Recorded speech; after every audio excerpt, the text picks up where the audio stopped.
sobre questões.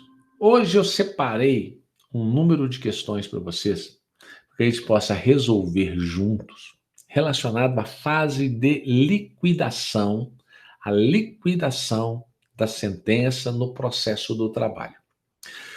Você tem que saber o seguinte, nós temos lá aquela fase do conhecimento, que o juiz vai tomar conhecimento da petição inicial, o juiz vai tomar conhecimento dos documentos da parte, vai tomar conhecimento da contestação, vai tomar conhecimento dos documentos do reclamado, vai tomar conhecimento da prova testemunhal, prova pericial, se necessário, e a partir do momento que ele tiver com todos esses, formando ali os autos do processo, e ele faz a oitiva, né, o depoimento, o interrogatório da parte, o depoimento das testemunhas, a partir daí, ele vai poder fazer o julgamento.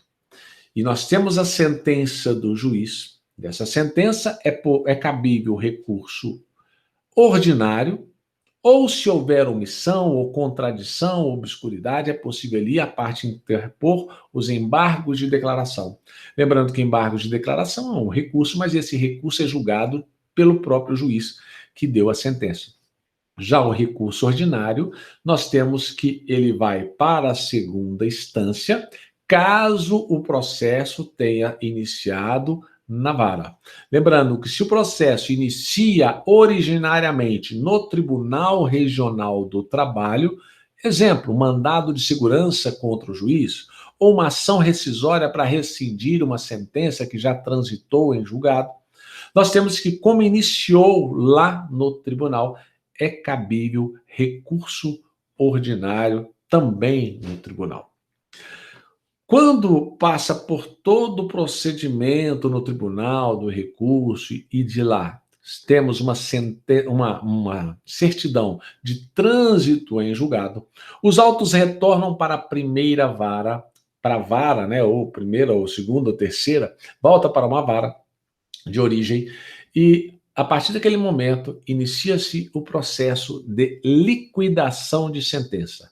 É o momento em que o juiz vai determinar que as partes apresentem os cálculos no prazo de 8 dias, e após isso aí o juiz vai verificar qual o cálculo que está correto e vai homologar. Lembrando que a partir de 2021 há uma certa tendência a que todos os cálculos sejam feitos pelo PJ-Calc, que é um programa da Justiça do Trabalho, em que todos os advogados, né, toda a magistratura terá que ser feito naquele programa, para que não hajam divergências com relação aos cálculos. Mas a primeira questão que nós vamos responder aqui hoje, compartilhando com vocês a tela, está relacionada à liquidação. Eu não peguei questões da OAB, porque o aluno tem que estudar não só por questões da OAB, mas por questões também de outros concursos, porque com isso ele vai formando, né, um conhecimento de várias bancas examinadoras e pode ajudar em uma prova.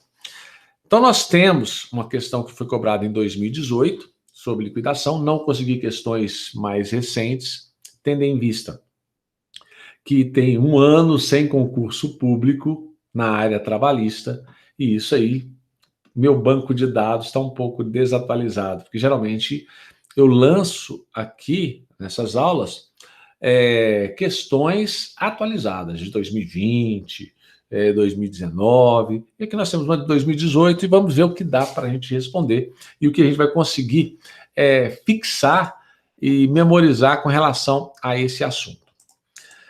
Vamos lá, então, na primeira questão de 2018. Julgue o próximo item à luz da jurisprudência do TST acerca dos recursos na Justiça do Trabalho, da liquidação e da execução no processo do trabalho. Aqui o examinador já te dá uma dica. Quando ele fala para você analisar determinado assunto com base na jurisprudência, a resposta, com certeza, ou vai estar nas súmulas ou nas orientações jurisprudenciais. Isso já dá uma dica. Se é um caso que sai para você numa prova de segunda fase, isso também acontece na Fundação Getúlio Vargas, em que ela fala de acordo com a luz da jurisprudência. Você já sabe que você vai ter que olhar o índice emissivo relacionado ali à súmula. A resposta vai estar em súmula ou orientação. Então, na execução trabalhista, já sabemos ali que já passou a fase de conhecimento, é impenhorável o faturamento de empresa, porque isso comprometeria o desenvolvimento regular de suas atividades, bem como o próprio emprego de seus trabalhadores. Será que nós não podemos penhorar o faturamento da empresa na Justiça do Trabalho? Eu vou abrir aqui o livro de súmulas e orientações jurisprudenciais do Tribunal Superior do Trabalho. Eu acesso aqui o site do TST, você também pode fazer isso caso você não esteja estudando com a lei. O ideal é que você esteja estudando ali com o seu vadimeco. Se for fazer prova da segunda fase em Direito do Trabalho, já sugiro que adquira, né, quando estiver próximo, porque se você adquirir hoje, nós estamos em novembro, se adquirir hoje, ainda pode ser que haja uma atualização nesses meses seguintes. Então, nesse caso, você adquire a CLT que eu indico, é a CLT da Juspódio, CLT completa da Juspódio, em que nós temos lá a professora Ariana Linhares, temos o professor Renato Saraiva, temos o professor Rafael Tonassi, que são os organizadores. Lembrando que a importância da CLT é o índice remissivo. O índice remissivo é que vai ajudar você em 50% da sua prova. Se você for fazer civil, a mesma coisa, você tem que procurar um Código Civil e o processo civil juntos ali, que tenha um índice remissivo super atualizado e que você consiga localizar todos os assuntos. Penal, tributário, constitucional, empresarial, é o mesmo raciocínio. Então, quando nós pegamos aqui, espero que vocês estejam visualizando de forma tranquila, nós vamos ver aqui a orientação, deixa eu ver aqui, SDI 1, 93, acho que é 93 mesmo, que nós vamos acompanhar. Deixa eu ver aqui, não é a 93, foi cancelada, a súmula 146, vamos ver a súmula 146. O que fala aqui? Trabalho. Não tem nada a ver também com a súmula 146. Deixa eu ver se é SDI 2. Vamos ver se é da SDI 2. SDI 1, 2, 93.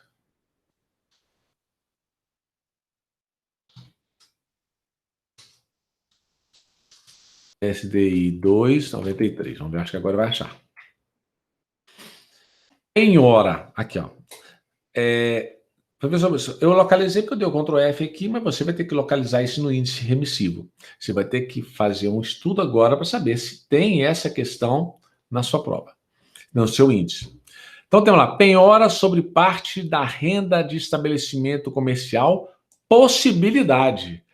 O título aqui dessa orientação jurisprudencial, a guia da SDI 2, por isso que eu confundi lá na primeira, nos termos do artigo 866 do CPC de 2015, é admissível a penhora sobre a renda mensal ou faturamento da empresa, limitada a percentual que não comprometa o desenvolvimento regular de suas atividades, desde que não haja outros bens penhoráveis ou, havendo outros bens, eles sejam de difícil alienação ou insuficientes para satisfazer o crédito.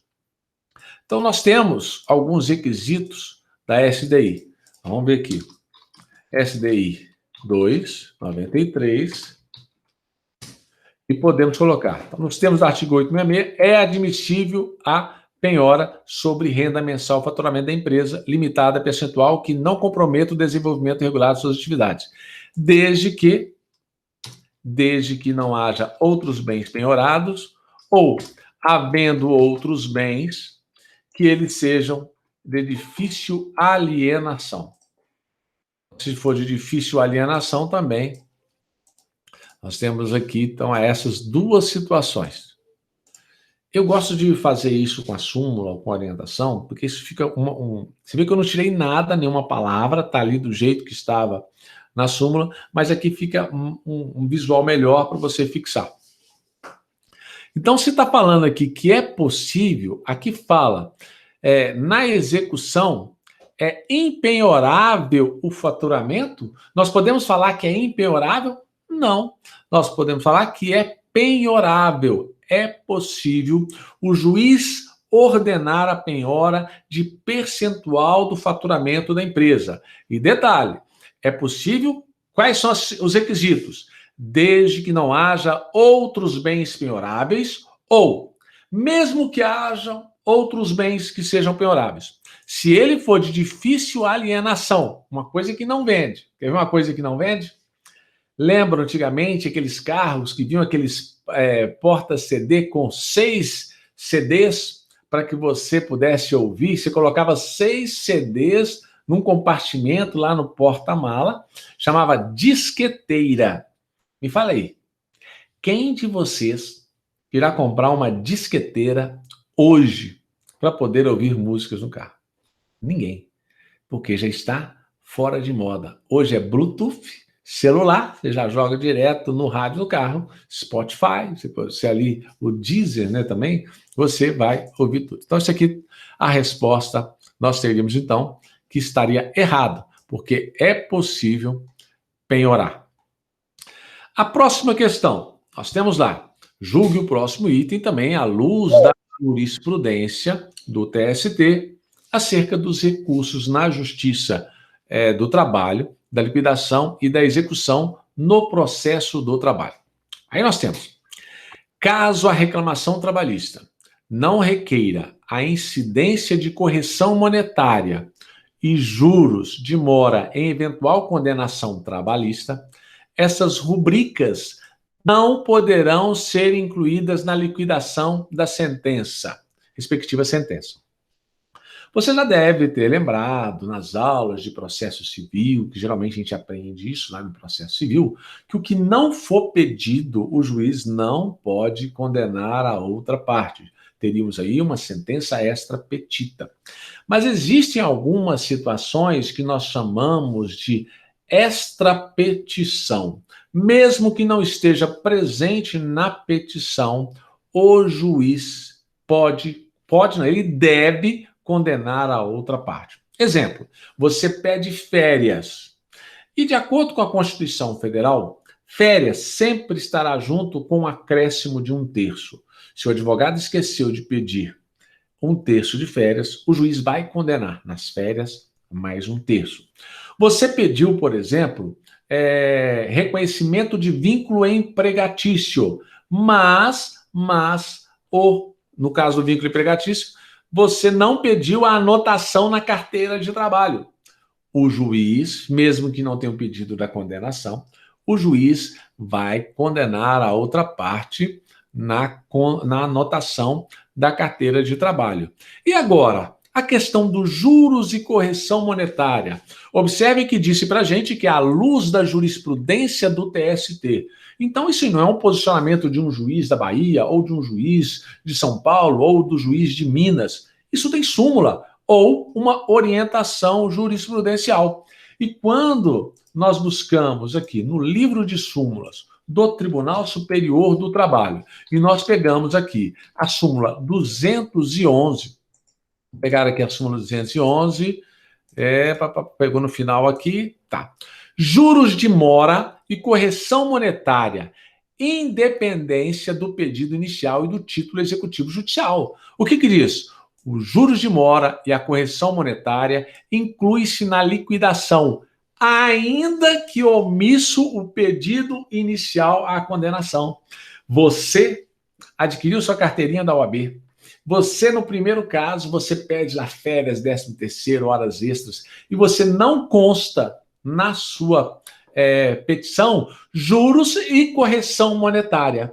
Quando transitar em julgado, o juiz pode condenar nos juros e correção monetária? Pode.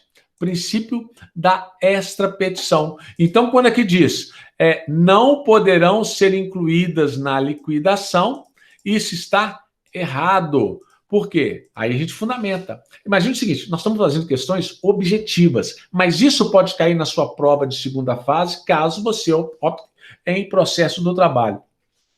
E qual que seria a fundamentação? Se fosse para você responder, seria lá, de acordo com a súmula 211 do TST, aí você vai. Opa, peguei o artigo aqui, não copiou. 11 do TST. Vamos copiar aqui direitinho. Aí você vai parafrasear. Os juros de mora e a correção monetária estão incluídos na liquidação, ainda que não tenham sido parte do pedido inicial do reclamante. No caso, se for petição inicial, né? Aí você pode citar. Você parafraseou, você alterou alguma coisinha aqui, uma ali, ajeitou a sua resposta. Então, gabarito errado. Vamos para uma questão agora de 2017, a Câmara de Capanema. Isso aí geralmente é concurso para advogado, para trabalhar na Câmara. Então, sobre os recursos no processo do trabalho, é correto armar que serão interpostos, né? Armar, né? Acho que isso aqui está errado aqui, é afirmar. Fica mais coerente. Sobre os recursos no processo de trabalho, é correto afirmar que serão interpostos por simples petição e terão, salvos as exceções previstas na própria lei, efeito suspensivo, permitida a execução provisória até a penhora. Isso eu já falei em sala de aula. Quando entra na fase de execução, mesmo que a parte tenha recorrido, você pode ali iniciar uma execução. A execução ela é provisória e ela vai até a penhora. Só que quando você interpuser um recurso, o efeito dele não é suspensivo. Nós não temos efeito suspensivo na Justiça do Trabalho. Se você guardar dessa forma aí, tem uma seção lá no presidente, mas não entra. Vamos no básico. Não tem efeito suspensivo na Justiça do Trabalho, porque o efeito é devolutivo, devolve a análise ao Poder Judiciário daquilo que foi decidido na primeira instância. E quando o efeito é devolutivo, a parte recorreu, você já pode dar início à execução daquela sentença provisoriamente, e essa execução provisória, ela vai correr até o momento da penhora. Se nós já sabemos que o efeito não é suspensivo, então nós temos que esta letra A não é a nossa resposta, porque não temos efeito suspensivo na Justiça do Trabalho. Aí nós vamos. E terão, salvo exceções previstas na própria CLT, efeito meramente devolutivo, correto? Efeito meramente devolutivo. Permitida a execução provisória até a penhora? Correto. Afirmativa, correta. Letra B de Boston. Letra B de Boston. Isso nós também vamos encontrar se você fizer a pesquisa na sua CLT, efeitos devolutivos do recurso. Aí eu vou abrir aqui a CLT. Vamos abrir. Efeitos devolutivos do recurso. Aqui é ao vivo, então a gente já deixa, vai abrindo tudo. Artigo 899 da CLT. Nós vamos encontrar, está carregando, nós vamos encontrar lá relacionado à questão do efeito devolutivo dos recursos. E quando nós temos esse efeito devolutivo, você vai guardar que a execução provisória é permitida. E essa execução provisória vai até a penhora. Professor, não entendi o que seria essa execução provisória. Você entra com pedido para que o réu seja citado para pagar ou para garantir a execução sob pena de penhora. É isso. Você vai entrar com um pedido já para dar adiantamento. Percebe que já foi alterado algumas vezes esse artigo 899.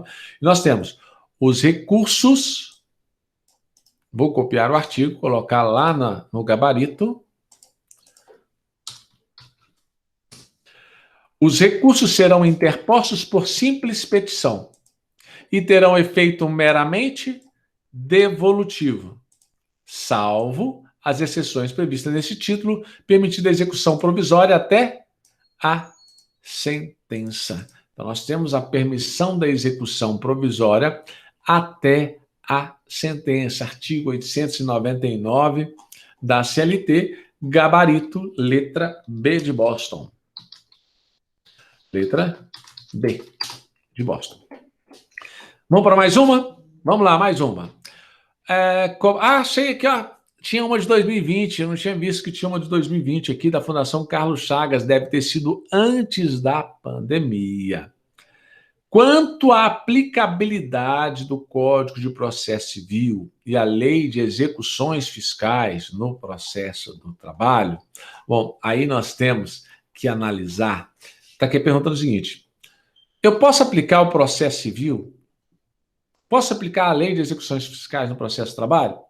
Aí vem lá, havendo dúvidas de interpretação, a consolidação não apresenta dispositivo tratando do tema. Aqui parece que está faltando alguma coisa também aqui. Não apresenta dispositivo tratando do tema, ficando a critério do julgador a exegese, a interpretação cabível. Mas será que a consolidação não fala nada? Fala, eu já falei isso em sala. Já falei isso em sala de aula. Nos casos omisso do direito processual comum será fonte subsidiária do direito processual. Lembra? Na fase de execução, o processo de trabalho não serão aplicados os preceitos que regem executivos fiscais para cobrança judicial, e a Lei de Execuções Fiscais será aplicada na forma concorrente preferencial aos trâmites. Olha, nós temos que saber o seguinte: o processo comum, ele é fonte subsidiária no processo do trabalho. Isso aí nós temos a base lá no artigo 769, da CLT, 769, olha o que diz. Nos casos omissos, o direito processual comum será fonte subsidiária do direito processual do trabalho, exceto naquele que for incompatível com as normas desse título. Mas, quando eu passo para a fase de execução, eu vou utilizar não o 769, mas sim o artigo 889 da CLT. E o que diz esse artigo? Aos trâmites incidentes do processo de execução são cabíveis naquilo em que não contrariarem o presente título os preceitos que regem os processos executivos fiscais. Então, a Lei de Execução Fiscal primeiro e depois aí que nós vamos utilizar o Código de Processo Civil. Então, quando nós falamos aqui na questão aqui da pergunta, nós podemos fazer aqui um resumo. Aqui, fase de conhecimento. Nós aplicamos primeiro CLT, segundo o CPC. Fase de execução. A gente aplica primeiro a CLT. E se a CLT for omissa? Segundo, Lei de Executivos Fiscais. E se não tiver nada na Lei de Executivos Fiscais? Terceiro, CPC. É lógico que quando o legislador quis que aplicasse o CPC, ele vai explicar isso lá. Por exemplo, na ordem de penhora de bens, eu não utilizo a Lei de Execução Fiscal. Porque a própria CLT fala que na ordem de penhora deve-se observar o Código de Processo Civil. Então, com base nisso aqui, olha só, nos casos omissos, o direito processual comum será fonte subsidiária do direito processual do trabalho, exceto naquilo que for incompatível com as normas previstas no denominado processo judiciário do trabalho. Então, aqui, quanto à aplicabilidade do Código de Processo Civil e a Lei de Execuções Fiscais no processo do trabalho, nos casos omissos, o processo comum, que é o que eu falei para vocês, que está previsto lá no artigo 769, o processo comum que vai ser aplicado. No caso, se for tratando-se de lei de execuções fiscais, nós aplicaremos a CLT, depois a lei de execuções fiscais e depois, aí sim, nós aplicaremos o CPC. Então, a resposta correta desta questão é a letra C de casa. A outra questão, a respeito da liquidação de sentença trabalhista, e de acordo com as alterações perpetradas pela reforma trabalhista, que é a Lei 3.467, assinale a afirmativa correta. Relembrando, para que não fique dúvidas, quando nós falamos em liquidação da sentença trabalhista, você deve lembrar que quando eu tenho a liquidação da sentença, já há o trânsito em julgado. Não cabe mais recurso da fase de conhecimento. Vai caber recurso na fase de execução. Então, na fase de execução da sentença do juiz, na fase de execução da decisão do juiz, na fase de execução, agravo de petição. É a diferença com a fase do conhecimento. Na sentença do juiz, na fase de conhecimento, nós temos recurso ordinário. E aí vem a primeira pergunta. Elaborada a conta e tornada líquida, o juiz deverá abrir as partes, prazo comum de 8 dias para impugnação fundamentada com a indicação dos itens e valores objeto da discordância sob pena de preclusão. Perfeito. É essa a resposta que a gente está procurando. E ficou fácil aqui no 879. Como é que você iria descobrir isso aqui? Vamos dizer aqui o artigo 879 da CLT. Sendo líquida a sentença, ordenar-se-á previamente a sua liquidação. Aí vamos no parágrafo 2º. Elaborada a conta tornada líquida, o juiz deverá abrir as partes, prazo comum de 8 dias. Às vezes aparece 10 dias, porque 10 dias é antes da reforma trabalhista. Aquele aluno que está estudando por material, questões antigas que não foram atualizadas com base na reforma, ele pode errar essa questão. Se ele estiver estudando material também antigo, sem verificar a atualização, acompanhar com a CLT nova ou pela CLT na internet, por isso que eu utilizo sempre a CLT da internet para ensinar vocês, mas não sugiro que vocês utilizem a CLT da internet, utilize o físico para preparando para a segunda fase da OAB. Então nós temos aqui que a resposta à fundamentação está aqui no artigo na letra A. Agora vamos ver as outras hipóteses para a gente poder identificar. Elaborada a conta tornada líquida. O juízo poderá, é o que falava antigamente a reforma trabalhista, ele poderá, e agora ele deverá, aqui ó, o juiz poderá abrir as partes prazo sucessivo de 10 dias. É aquilo que eu mencionei, aqui fala 10 dias. Então, aqui está errado. As partes não serão previamente intimadas, eu acabei de falar para vocês que as partes serão intimadas para apresentar o prazo sob pena de preclusão. Então, está lá no artigo 879 também. Na letra D, tratando-se de cálculos de liquidação complexos, o juiz deverá nomear perito para elaboração? Opa. Além disso, vai fixar aqui, no caso aqui, ó, fixará e a elaboração de conta e fixará, depois da conclusão do trabalho, o valor dos respectivos honorários, observando o valor máximo de 5 salários mínimos. Vamos lá, nós estamos no artigo 879. Vamos lá no artigo 879 para verificar se é isso mesmo aqui para baixo. Olha o que diz. Tratando-se de cálculos de liquidação complexos, o juiz poderá nomear perito para elaboração e fixará, depois da conclusão do trabalho, o valor dos respectivos honorários, com observância, entre outros, dos critérios da razoabilidade e proporcionalidade. Não fala aqui que o juiz deverá, fala que o juiz poderá, e não há fixação de valor máximo de 5 salários mínimos. E por que não há? Porque o juiz vai observar os critérios da razoabilidade e o critério da proporcionalidade. Vejam que questões são cobradas com base na lei. Se você não faz leitura da lei, você tem chances de errar. Se você fizer a leitura da lei, você tem chances de acertar. Simples assim. A letra E, vamos ver que tem a letra E. Temos a liquidação da sentença trabalhista não abrangerá o cálculo das contribuições previdenciárias devidas. Errado, isso tem que abranger os cálculos. Está lá no artigo 879 também. Artigo 879, parágrafo 1º. Na liquidação, não se poderá modificar ou inovar a sentença liquidana, nem discutir a matéria pertinente à causa principal.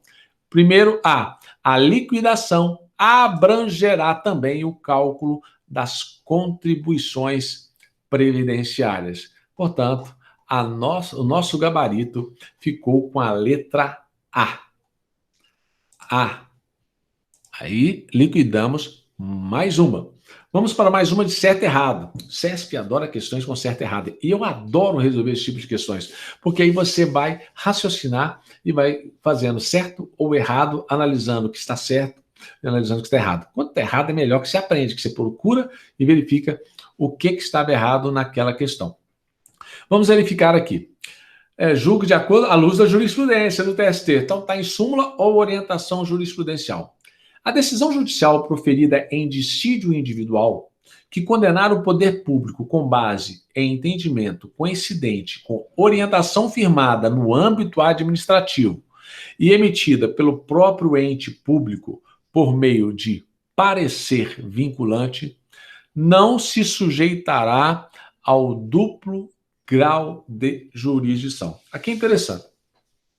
Existe a questão do recurso, não é bem um recurso de ofício, a gente chama, a doutrina, denomina isso remessa necessária.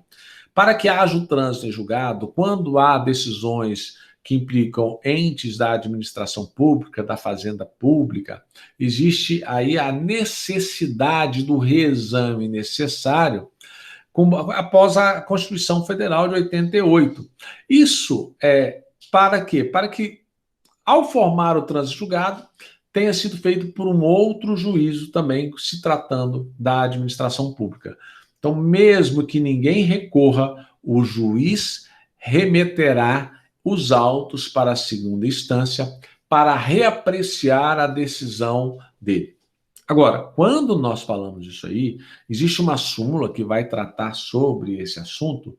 Vamos verificar que se ela está atualizada. Acho que aqui ela vai tratar sobre reexame necessário. É o tema que eu falei para você. Então, remeteu. Fazenda pública. Aí, vamos separar aqui para a gente fazer o estudo. O estudo dela aqui. Vamos fazer o estudo dessa primeira parte aqui. Depois a gente copia as outras partes para que a gente possa entender. Então, nós temos a primeira parte da súmula 303. Anotando, né? Está anotando essas observações aí.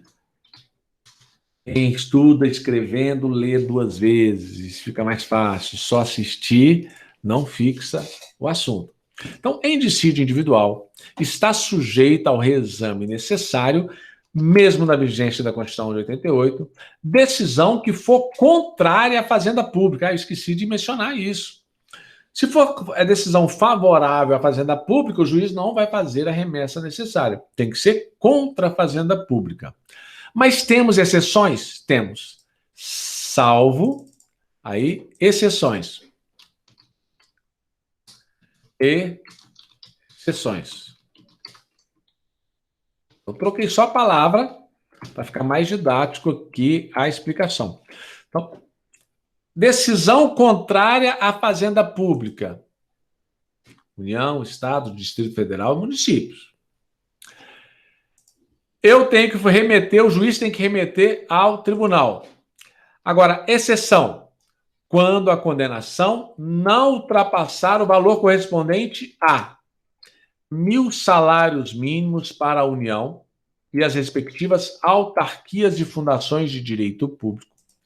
Letra B. 500 salários mínimos para os estados, o Distrito Federal, as respectivas autarquias e fundações de direito público e os municípios que constituam capitais dos estados. E letra C, sem salários mínimos para todos os demais municípios e respectivas autarquias e fundações de direito público. Esse aqui pode cair na sua prova. Verifique seu índice, se tem lá a súmula 303, se você localiza ela fácil, procura o tema remessa necessária. Então tá bom. Aí a pergunta vem: a decisão judicial proferida em dissídio individual que condenar o poder público com base em entendimento coincidente com orientação firmada no âmbito administrativo e emitida pelo próprio ente público por meio de parecer vinculante, não se sujeitará ao duplo grau de jurisdição. Ora, aqui nós temos, no âmbito administrativo. Aqui nós estamos analisando no âmbito judicial. Vamos verificar no restante da súmula 303 se tem alguma informação a mais para a gente poder responder. Também não se sujeita ao duplo grau de jurisdição a decisão fundada em. Vamos copiar. Também não se sujeita ao duplo grau de jurisdição. Vamos ver se ficou mais um resquício aqui da pergunta. Da súmula. Letra D. Vamos ver aqui, letra D.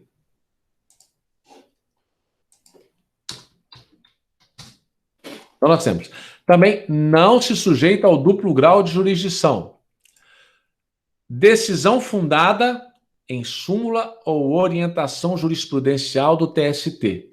Mesmo que ultrapasse os valores aqui em cima, mas a decisão do juiz está baseado em orientação jurisprudencial ou está baseado em súmula do Tribunal Superior do Trabalho, não haverá o duplo grau de jurisdição. A remessa necessária.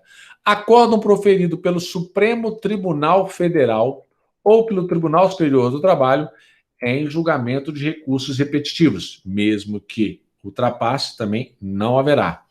Entendimento firmado em incidente de resolução de demandas repetitivas ou de assunção de competência, também não.